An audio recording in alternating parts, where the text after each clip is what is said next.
بسم اللہ الرحمن الرحیم۔ السلام علیکم۔ اسلام کی تاریخ میں بہت بڑا خوبصورت نام عبداللہ بن زید رحمۃ اللہ علیہ کا ہے۔ آپ نے ساری زندگی نکاح نہیں کیا، جوانی گزر گئی، بڑھاپا آیا۔ ایک دن بیٹھے حدیث مبارکہ پڑھ رہے تھے تو اس میں نبی کریم صلی اللہ علیہ وآلہ وسلم کا فرمان پڑھا، جس کا مفہوم یہ تھا جنت میں کوئی اکیلا نہیں ہوگا جو نکاح کی عمر میں نہیں پہنچا یا پہنچا بھی تو کسی وجہ سے نکاح نہیں کیا اور وہ مسلمان ہی مرا تو اللہ تبارک و تعالی مسلمان مرد و عورتوں کا جنت میں آپس میں نکاح کر دے گا۔ جب یہ حدیث پاک پڑھی تو دل میں خیال آیا کہ یہاں تو نکاح نہیں کیا لیکن جنت میں تو ہونا ہی ہے، تو جنت میں میری بیوی کون ہوگی؟ دعا کی، یا اللہ تو مجھے دکھا دے کہ جنت میں میری بیوی کون ہوگی۔ پہلی رات دعا قبول نہیں ہوئی، دوسری رات بھی آپ کی دعا قبول نہیں ہوئی، تیسری رات دعا قبول ہو گئی۔ خواب میں کیا دیکھتے ہیں کہ ایک کالے رنگ کی عورت ہے، حضرت بلال حبشی کے دیس کی رہنے والی ہے، حبشہ کے دیس کی، اور وہ کہتی ہے کہ میں میمونہ ولید ہوں اور میں بصرہ میں رہتی ہوں۔ پتہ مل گیا، آنکھ کھلی، حضرت کی تہجد کا وقت ہو چکا تھا، نوافل پڑھے، نماز فجر با جماعت ادا کی اور سواری لے کر حضرت عبداللہ بن زید بصرہ چلے گئے۔ وہاں لوگوں نے بڑا استقبال کیا کیونکہ حضرت کا نام ہی بہت بڑا تھا۔ بٹھا کر پوچھا، حضرت بتائے بغیر کیسے آنا ہوا؟ خیر تو ہے؟ آپ نے پوچھا، یار یہ تو بتاؤ یہاں کوئی میمونہ ولید رہتی ہے؟ لوگوں نے حیران ہو کر پوچھا، حضرت آپ اتنی دور سے چل کر میمونہ ولید سے ملنے آئے ہیں؟ آپ نے فرمایا، کیوں اس سے کوئی نہیں مل سکتا کیا؟ تو کہا، حضور وہ تو دیوانی ہے، لوگ اسے پتھر مارتے ہیں۔ حضرت نے پوچھا، کیوں مارتے ہیں پتھر؟ تو انہوں نے کہا، حضرت وہ کام ہی ایسے کرتی ہے، کوئی رو رہا ہو تو اسے دیکھ کر ہنسنے لگتی ہے اور اگر کوئی ہنس رہا ہو تو اسے دیکھ کر رونا شروع کر دیتی ہے، اور وہ اجرت پر لوگوں کی بکریاں چراتی ہے۔ آج بھی ہماری بکریاں لے کر جنگل میں گئی ہیں، آپ آرام فرمائیں، عصر کے بعد آ جائیں گی، آپ مل لیجئے گا۔ آپ نے فرمایا، عصر کس نے دیکھی؟ کہا، وہ کس سمت گئی ہے؟ لیکن لوگوں نے کہا، حضرت جنگل نہ جائیں، بہت خوفناک جنگل ہے۔ آپ نے کہا، بتاؤ کس طرف گئی ہے؟ لوگوں نے آپ کو بتا دیا۔ آپ فرماتے ہیں، میں جنگل نکل گیا۔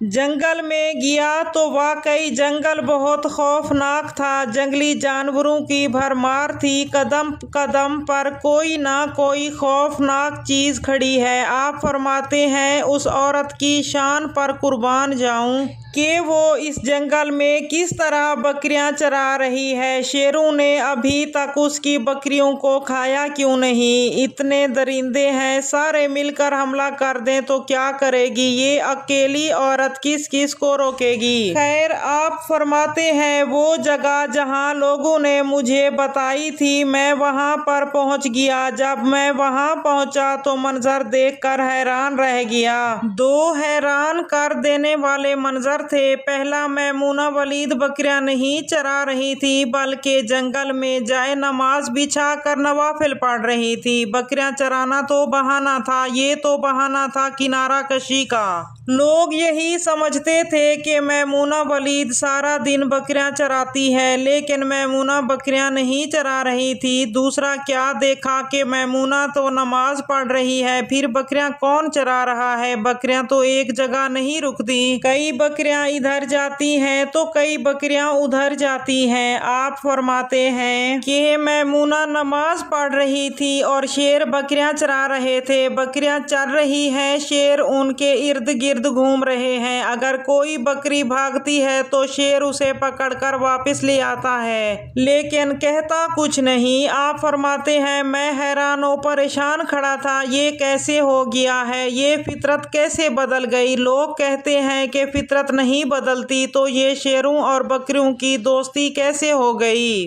آپ فرماتے ہیں کہ میں حیران و پریشان کھڑا ہوں، مجھے نہیں پتا کہ کب میمونہ ولید نے نماز ختم کر لی اور مجھے مخاطب کر کے کہتی ہے، اے عبداللہ، ملنے کا وعدہ تو جنت میں تھا، آپ یہاں آ گئے۔ آپ فرماتے ہیں میں حیران رہ گیا، اس سے پہلے تو کبھی آپ سے ملاقات نہیں ہوئی تھی، تو میمونہ ولید کو میرا نام کیسے پتہ چل گیا؟ فرماتے ہیں میں نے میمونہ ولید سے سوال کیا، اس سے پہلے ہم نے کبھی ملاقات ہی نہیں کی، تو آپ کو میرا نام کیسے پتہ چلا؟ جواب ملا۔ حضرت میمونہ ولید فرماتی ہیں، عبداللہ، جس اللہ تبارک و تعالیٰ نے رات کو تجھے میرے بارے میں بتایا ہے، اسی اللہ تبارک و تعالیٰ نے مجھے آپ کے بارے میں بتایا ہے۔ آپ فرماتے ہیں جس چیز نے مجھے سب سے زیادہ حیران و پریشان کیا وہ یہ تھا کہ فطرت کیسے بدلی۔ میں نے حضرت میمونہ ولید سے پوچھا، یہ تو بتاؤ، یہ شیروں نے بکریوں کے ساتھ دوستی کیسے کر لی ہے؟ یہ تو غذا ہے ان کی، اگر شیر بکریوں کے ساتھ دوستی کریں گے تو کھائیں گے کیا؟ یہ معاملہ کیسے ہو گیا؟ حضرت میمونہ ولید فرماتی ہیں، جب سے میں نے اللہ تبارک و تعالیٰ سے صلح کر لی ہے، اس دن سے ان شیروں نے میری بکریوں کے ساتھ بھی صلح کر لی ہے۔ محترم ناظرین، آپ بھی صلح کر لیں، رب کے ساتھ اپنا تعلق مضبوط کر لیں۔ کتنے سال گزر گئے، ہم نے کوئی اللہ کی بات نہیں مانی، لیکن وہ کھلا بھی رہا ہے، پلا بھی رہا ہے اور دکھا بھی رہا ہے۔ ہمارے اعمال دیکھیے، ہمارے کام دیکھیے، ہمارے روزمرہ زندگی میں اعمال دیکھیے، ہم کون سے گناہ ہیں جو نہیں کرتے، لیکن پھر بھی اللہ تبارک و تعالی ہمارے گناہوں کو چھپا کر ہمیں رزق بھی دیتا ہے، معاشرے میں ہماری عزت بھی ہے، احترام بھی ہے۔ اگر ہمارے اعمال کے مطابق اللہ تبارک و تعالی